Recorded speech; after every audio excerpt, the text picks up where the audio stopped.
আসসালামু আলাইকুম। অনেক দিন পরে একটা ব্লগ দিচ্ছি। ব্যস্ততার জন্য আসলে ইউটিউবে তেমন ভিডিও আপলোড করা হয় না। তো এবার সামারে কিন্তু অনেক বেশি আ কদু এসব করেছি। কিন্তু কদু তেমন আসেনি। ১টা ২টা এরকম আসছে, খেয়ে ফেলেছি। আর মিষ্টি লাউয়ের অনেক এ গাছ হয়েছে, প্রায় ৩-৪টা গাছ হয়েছে, কিন্তু মিষ্টি লাউ ধরেনি, শুধু পাতাই আছে।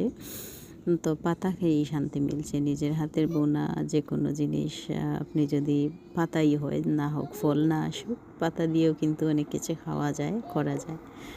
তো আমার যেহেতু দিনে সময় নাই, তাই রাতে একটু পাতা সংগ্রহ করলাম। এগুলি ঠিকঠাক করে রাখবো, দিনে ভর্তা করব, তার সাথে শুটকির শিরা করব। সবাই কেমন আছেন? অবশ্যই আমার ভিডিও আপনাদের সামনে গেলে আমার চ্যানেলটা সাবস্ক্রাইব করবেন এবং কেমন লাগে অবশ্যই কমেন্টসে জানাবেন।